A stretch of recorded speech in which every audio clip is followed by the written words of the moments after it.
Yes, good evening, my dear students. இன்னைக்கு நம்ம டேலியில் security control and data management அப்படிங்கிறத பற்றி நம்ம டிஸ்கஸ் பண்ணோம். ரொம்ப இன்ட்ரெஸ்டான topic security management and data management. What is called security? Security means protection, பாதுகாக்கிறது. எதை பாதுகாக்கிறது? வீட்டை பாதுகாக்கணுமா? இல்லை, டேட்டாவை பாதுகாக்கணும். ஓகேவா? டேட்டாவை எப்படி பாதுகாக்கிறது? Production of security. டேட்டாவை ஏன் பாதுகாக்கணும்? ரெண்டுக்கு ஆன்சர். ஒன்று பார்த்தீங்கன்னா டேட்டாவை எப்படி பாதுகாக்கணும், எதை எப்படி பாதுகாக்கணும்னு இருக்கு.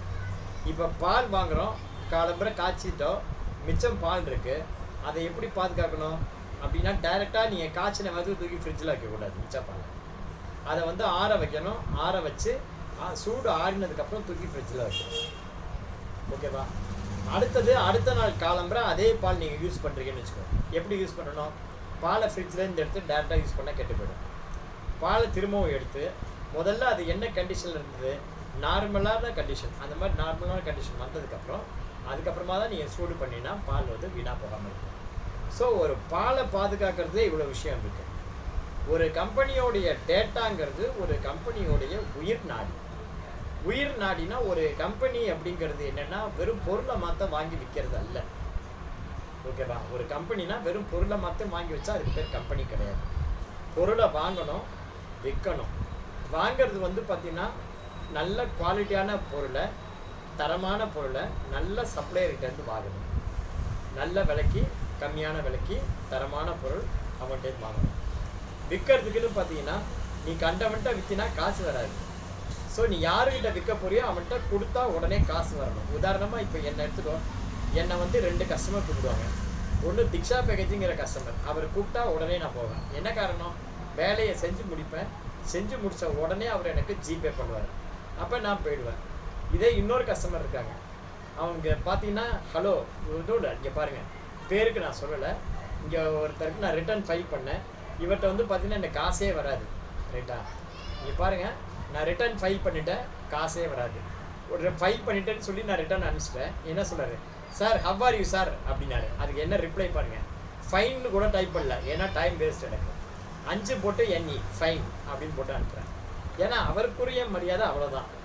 ஏன் அப்படின்னா அந்த ஆள்கிட்ட ஒன்றும் காசு வராது.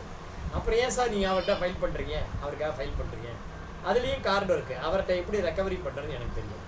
இன்றைக்கி என் ஒய்ஃபோட சேர்ந்து பிரசவாக்கம் போகும்போது 2 சட்டை பிட்டையும் சேர்த்து எடுத்துகிட்டு வருவேன், பேண்ட்டு பிட்டையும் எடுத்துகிட்டு வந்துட்டு அவர் டெய்லர் வேறு, அவர் கையில் கொடுத்து இந்தாயா அப்படின்னு சொல்லி பேண்ட் ஷர்ட் கொடுத்து தைக்க சொல்லிடுவேன். 2000 ரூபா கூலி வரும், 1000 ரூபாய் அட்ஜஸ்ட் பண்ணிக்கோன்னு சொல்லி 1000 ரூபாய் கையில் விட்டு வந்துடுவேன். சரியா போச்சு. இப்படி தான் அட்ஜஸ்ட் பண்ணுவேன் அவர்கிட்ட. ரைட்டா? ஆடுற மாட்டோம் ஆடி கறக்கணும், பாடுற மாட்டோம் பாடி கறக்கணும். அப்போ எனக்குன்னு ஒரு செட் ஆஃப் கஸ்டமர் நான் இந்த மாதிரி க்ரியேட் பண்ணி வச்சுருக்கேன். நான் போன உடனே காசை தூக்கி கொடுக்குற கஸ்டமரும் இருக்காங்க. நான் எவ்வளோ தான் ஃபோன் பண்ணி கேட்டாலும் காசே கொடுக்காத கஸ்டமர் இருக்காங்க. நான் சில கஸ்டமர்கிட்ட அட்ஜஸ்ட் பண்ணினேன்னா எந்த வகையில் கறக்க முடியுமோ அந்த மாதிரி கறக்க முடியும். இந்த மாதிரி ஒவ்வொரு கம்பெனியும் ஒரு செட் ஆஃப் கஸ்டமரை க்ரியேட் பண்ணி வச்சுருக்காங்க. அவனுடைய கஸ்டமரை நீ இப்படி பிரிச்சுக்கலாம், ஏபிசி அப்படின்னு. கேட்ட உடனே கொடுக்குற கஸ்டமர், முதல்ல கேட்காமலே கொடுக்குற கஸ்டமர், அடுத்தது கேட்டால் கொடுக்குற கஸ்டமர், மூணாவது கேட்டாலும் கொடுக்காத கஸ்டமர். இந்த மாதிரி 3 வகையான கஸ்டமர். ரைட்டா? இப்போ அவன் பக்கத்தில் அவனை மாதிரி நீ ஒரு கடை போடுறன்னு வச்சுக்கோ. நீ என்ன பண்ணணும், அதே மாதிரி ஒரு சப்ளையரை க்ரியேட் பண்ணிக்கணும், உனக்கு நல்லா சப்ளை பண்ணக்கூடிய ஆள். அதே மாதிரி அவன் நீ விற்றா யார்கிட்ட விற்கணும் அப்படின்னு ஒரு செட் ஆஃப் கஸ்டமர் நீ கண்டுபிடிச்சி நீ க்ரியேட் பண்ணணும். அது எவ்வளோ கஷ்டமான ஒன்று.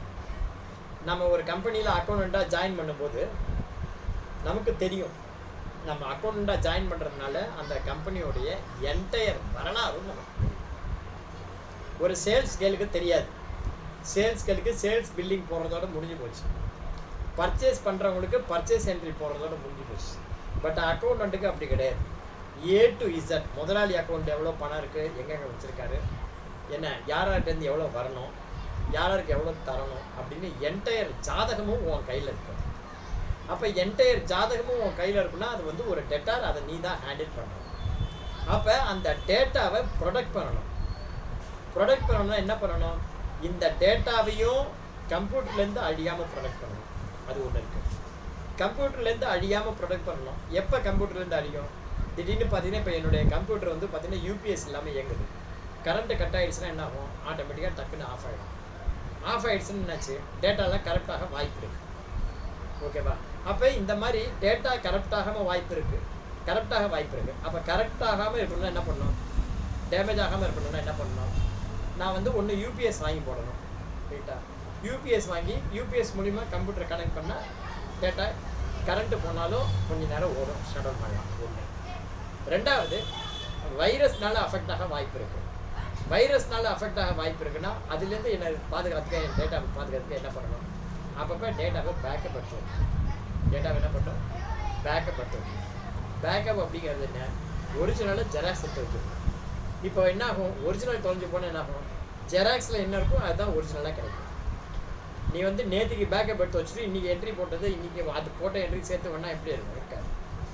ஸோ இந்த மாதிரி பேக்கப் எடுத்து வைக்கிறது மூலிமா டேட்டாவை ப்ரொடெக்ட் பண்ணணும். இது ஒன்று மட்டும். இப்போ வந்து பார்த்தீங்கன்னா நான் இப்போ இன்றைக்கி டிஸ்கஸ் பண்ண போகிற டாபிக் என்னன்னா, ஃபஸ்ட்டு செக்யூரிட்டி லெவல். செக்யூரிட்டி லெவல்னா என்ன? இப்போ ஒரு கம்பெனியில் நீ வந்து அக்கௌண்ட்ஸ் மேனேஜராக இருக்க, உனக்கு A to Z எல்லாமே தெரியும். அப்போ A to Z எல்லாமே நீ தெரியும்னா நீ வந்து முடிவு பண்ணணும். ஃபார் எக்ஸாம்பிள் இப்போ சங்கீதா இருக்காங்க அக்கௌண்ட்ஸ் மேனேஜர் அப்படின்னு வச்சுக்கோங்க. நசீதா வந்து பர்ச்சேஸ் என்ட்ரி போடுற பொண்ணு. அப்போ அந்த நசீதாவுக்கு ஒரு யூசர் லெவல் கொடுத்துடணும், செக்யூரிட்டி லெவல் கொடுத்து, நசீதா நீ பர்ச்சேஸ் என்ட்ரி மாத்திரம் போதும் அப்படின்னு சொல்லி அவளுக்கு அந்த ரைட்ஸ் மாத்திரம் கொடுக்க வேண்டியது. லாவண்யா இருக்காங்க, லாவண்யா நீங்கள் சேல்ஸ் பில் போடுங்க போதும். அப்போ நசீதாவுக்கு பர்ச்சேஸ் என்ட்ரி போடுறதுக்கு மாத்திரம் பவர், லாவண்யாவுக்கு சேல்ஸ் என்ட்ரி போடுறதுக்கு மாத்திரம் பவர். இப்போ ஸ்ரீராமுக்கு என்ன கொடுக்குறது? ரசீப்ட் என்ட்ரி, பேமெண்ட் என்ட்ரியா? எப்பா நீ ரசீப்ட் பேமெண்ட் மாத்திரம் போடு, பேங்க் என்ட்ரி மாத்திரம் போடு, போதும், அதோட நீ பாட்டிக்கணும். ஸோ 3 பேர் இதுக்கு கீழே இருக்காங்க அப்படின்னா என்ன பண்ணணும்? சங்கீதா 3 பேருக்குமே பவர் அலோகேட் பண்ணும்போது பேலன்ஸ் ஷீட்டு பார்க்கறது, P&L பார்க்கறது, இந்த பவர்லாம் அவங்களுக்கு கொடுக்கக்கூடாது. டேட்டாவை எக்ஸ்போர்ட் பண்ணுற பவர் இதெல்லாம் கொடுக்கக்கூடாது. கொடுத்தா என்ன ஆகும்? கஷ்டப்பட்டு ஒரு கம்பெனியில் க்ரியேட் பண்ண அந்த டேட்டாஸை எடுத்துகிட்டு போய் ஸ்ரீராம் என்ன பண்ணலாம்? வாய்ப்பு இருக்குது. இவர் மாதிரி இன்னொரு கம்பெனி ஆரம்பித்து அந்த மாதிரி சக்ஸஸ் பண்ணலாம். ஓகேவா? ஸோ அந்த மாதிரிலாம் போகாமல் இருக்குன்னு என்ன பண்ணணும்னா செக்யூரிட்டி லெவல் ஃபிக்ஸ் பண்ணணும். என்ன பண்ணணும்? Security level. ஸோ டேலியை பொறுத்த வரைக்கும் 2 செக்யூரிட்டி லெவல் இருக்குது. ஒன்று ஓனர் செக்யூரிட்டி லெவல், இன்னொன்று data entry security level. Owner security லெவலில் என்ன வேணால் ஃபிக்ஸ் பண்ணலாம். டேட்டா என்ட்ரி செக்யூரிட்டி லெவலில் பார்த்தீங்க அப்படின்னா ஒவ்வொரு லெவலுக்கும் நீ அந்த லெவலுக்கு என்ன அதிகாரமோ அந்த அதிகாரத்தை செயல்படுத்துறதுக்கு என்னென்ன பவரோ அதை நீங்கள் கொடுத்தா போதும். அது வந்து ஓகேவா? ஓனருக்கு ஃபுல் பவர் அந்த மாதிரி நீங்கள் பண்ணிக்கலாம். இது இல்லாமல் டேலி வால்ட் அப்படின்னு ஒரு பாஸ்வேர்டு. டேலி வால்ட் பாஸ்வேர்டுங்கிறது ஐஃபோனில் இருக்கிற பாஸ்வேர்டு மாதிரி. இப்போ சாதாரண மொபைல் நீங்கள் பாஸ்வேர்டு லாக் ஆகிடுச்சுன்னா ரிஜிஸ்ட்ரேட் போனீங்கன்னா ஒரு 300 ரூபா 500 ரூபா காசை கொடுத்தீங்கன்னா அவன் அந்த பாஸ்வேர்டை ஓப்பன் பண்ணி கொடுத்துருவான். அது சாதாரண பாஸ்வேர்டு நீங்கள் மறந்துட்டுக்கணும். இதே நீங்கள் ஐஃபோன் பாஸ்வேர்டை தொலைச்சிட்டிங்கன்னா அதே ரிஜிஸ்ட்ரேட் கார்டுனால ஓப்பன் பண்ண முடியாது. அதை ஓப்பன் பண்ணுறதுக்கு நீங்கள் ஐஃபோனுக்கு தான் ஃபோன் பண்ணி பேசணும். ஓகேவா? ஐஃபோனை தொலைச்சிட்டிங்க, பாஸ்வேர்டை தொலைஞ்சு போச்சு அப்படின்னா அந்த பாஸ்வேர்டை உங்களால் ரெக்கவரி பண்ண முடியாது. ஸோ இந்த டேலி வால்ட் பாஸ்வேர்டுங்கிறது ஐஃபோன் பாஸ்வேர்டு. ஓகேவா? அது வந்து நீ தொலைச்சிட்டேன்னா விஜய் ஒரு படத்தில் சொல்லுவான், ஒரு முறை நான் சொல்லிட்டேன்னா என் பேச்சை நானே கேட்க மாட்டேன் அப்படின்னு. அதை மாதிரி நீ தொலைச்சிட்டேன்னா முடிய போச்சு. இப்போ இந்த மாதிரி டேலி வால்ட் பாஸ்வேர்டு எப்படி போடுறது, செக்யூரிட்டி லெவல்லாம் எப்படி ஃபிக்ஸ் பண்ணுறது அப்படிங்கிறத பற்றி இப்போ நம்ம பார்க்கலாம். முதல்ல வந்து பார்த்தீங்கன்னா செக்யூரிட்டி லெவல் ஃபிக்ஸ் பண்ணுறது டேலி வால்ட் பாஸ்வேர்டு. இப்போ இந்த குமரேசன் அண்ட் கோன் இருக்குது, இதுக்கு நம்ம செக்யூரிட்டி லெவல் ஃபிக்ஸ் பண்ணணும். அதுக்கு முன்னாடி டேலி வால்ட் பாஸ்வேர்டு போகும். இந்த குமரேசன் அண்ட் கோக்கு டேலி வால்ட் பாஸ்வேர்டு எப்படி போகும்? ஆல்ட்டு கே போங்க, ஆல்டர் போங்க. ஆல்டர் போட்டால் இந்த இடத்துல செக்யூரிட்டி லெவலுக்கு இங்கே டேலி வால்ட் இருக்கா பாருங்க, இல்லை. இல்லைன்னா என்ன பண்ணணும்? F12 கான்ஃபிகரேஷனில் போங்க. F12 அங்கே போனீங்கன்னா use Tally vault password to encrypt company டேட்டான்னு இருக்கு. இதை போய் நீங்கள் எஸ் கொடுத்தீங்கன்னு வச்சுக்கோங்க, ஆட்டோமேட்டிக்காக என்ன ஆகும்? இப்போ வந்து பார்த்தீங்கன்னா உங்களுக்கு டேலி வால்ட் பாஸ்வேர்டு வரும்.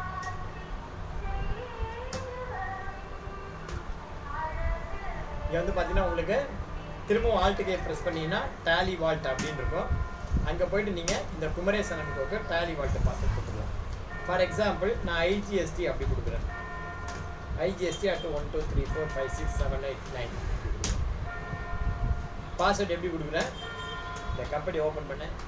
ஐஜிஎஸ்டி at 1 2 3 4 5 6 7 8 9 அப்படின்னு கொடுத்துட்டேன். ஸோ முதல்ல ஒரு வாட்டி கொடுக்கணும், ரெண்டாவது வாட்டி கொடுக்கணும். கொடுத்து அக்செப்ட் பண்ணிட்டீங்கன்னா எஸ் கேட்கும்.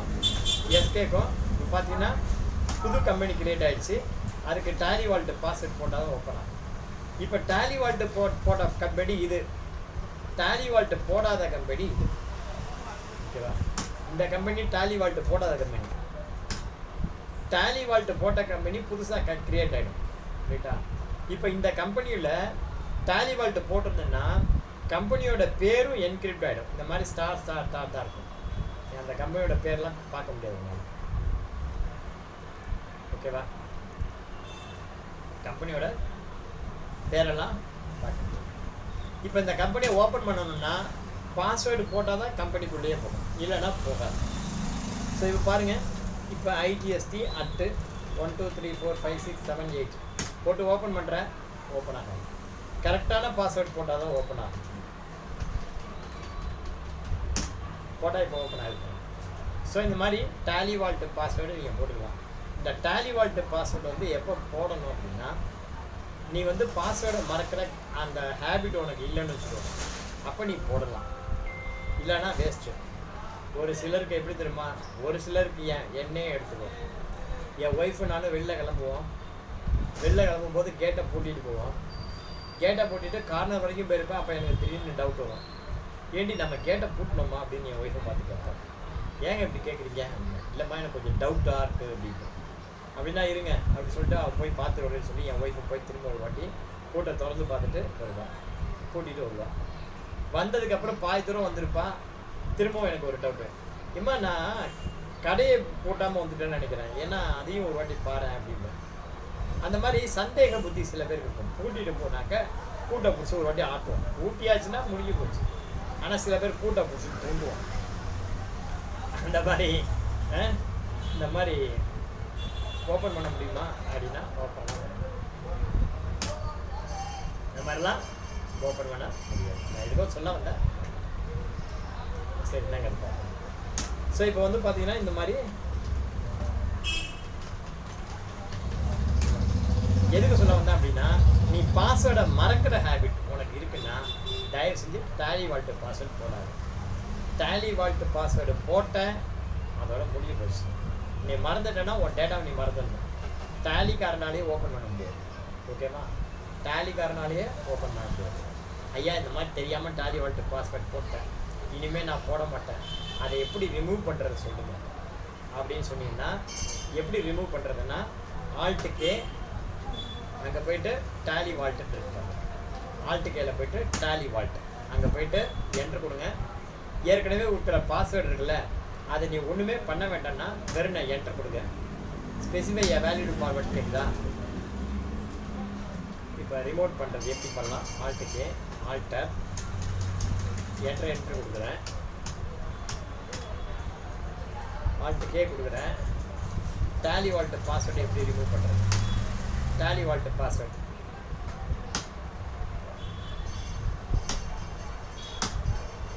வேலிடு ஃபார்மேட் கேட்குது. ஓல்டு பாஸ்வேர்ட் கேட்குது. ஓல்டு பாஸ்வேர்ட் கொடுக்குறேன். Old password. நியூ பாஸ்வேர்ட் கேட்குது. நான் நியூ பாஸ்வேர்டு கொடுக்காம விட்டுட்டேன். ஓகேவா? Making the password blank will remove the encryption from your company data. நல்லா பாருங்க, making the password blank will remove the encryption from your company data press any value. இப்போ பார்த்தீங்கன்னா உங்களுக்கு அந்த டேலி வால்ட் பாஸ்வேர்டு அந்த 10,008க்கு ரிமூவ் ஆகும். ஆனால் அது புது கம்பெனியை தான் ஓப்பன் பண்ணும். இப்போ பார்த்தீங்கன்னா 10,018 அப்படியே தான் இருக்கும். 10,018 போயிடுச்சு. 10,019 ஓப்பன் ஆகிடும். 10,018 டேலி வால்ட் பாஸ்வேர்ட் கம்பெனி. ஒரு நிமிஷம் இருக்கு. 10,018 இங்கே இருக்குது பாருங்க.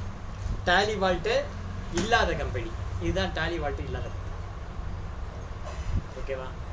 ஸோ டேலி வால்ட் பாஸ்வேர்டு வேணுன்னா என்ன பண்ணணும்? நீங்கள் கம்பெனி க்ரியேட் பண்ணும்போது புதுசாக கேட்கும். சப்போஸ் நீங்கள் ஒரு கம்பெனி க்ரியேட் பண்ணும்போது இப்போ ஏபிசி அப்படின்னு ஒரு கம்பெனி க்ரியேட் பண்ணுறீங்கன்னா இங்கே வந்து கேட்கும் இன்ஷியலாக set Tally vault password to company data எஸ்ன்னு கேட்டிங்கன்னா இங்கே டேலி வால்ட் பாஸ்வேர்ட் கொடுக்கலாம் புதுசாக கம்பெனி க்ரியேட் பண்ணும்போது. ஏற்கனவே இருக்கிற கம்பெனியை நீங்கள் க்ரியேட் பண்ணணும்னா இங்கே கம்பெனியை செலக்ட் பண்ணி ஆல்ட்டுக்கே ஆல்டரில் போய்ட்டு F12 கான்ஃபிகரேஷனில் போய்ட்டு யூஸ் கம்பெனி டேட்டா இங்கே எஸ் கொடுக்கணும். எஸ் கொடுத்துட்டு இங்கே இடத்துல ஆல்ட்டுக்கே கொடுத்தீங்கன்னா இங்கே டேலி வால்ட்டுன்னு இருக்கும். இந்த இடத்துல போய்ட்டு நீங்கள் பாஸ்வேர்ட் செட் பண்ணிக்கலாம். நீங்கள் வந்து ஏற்கனவே இருக்கிற கம்பெனியோடைய டேலி வால்ட்டு பாஸ்வேர்டை க்ளோஸ் பண்ணணும்னு நினைக்கிறீங்க. இப்போ ஃபார் எக்ஸாம்பிள் இந்த கம்பெனியோட டேலி வால்ட்டு பாஸ்வேர்ட் வேண்டான்னு நினைக்கிறீங்க. அப்போ IGST 1 2 3 4 5 6 7 8 9 அப்படின்னு போட்டிருக்கேன்.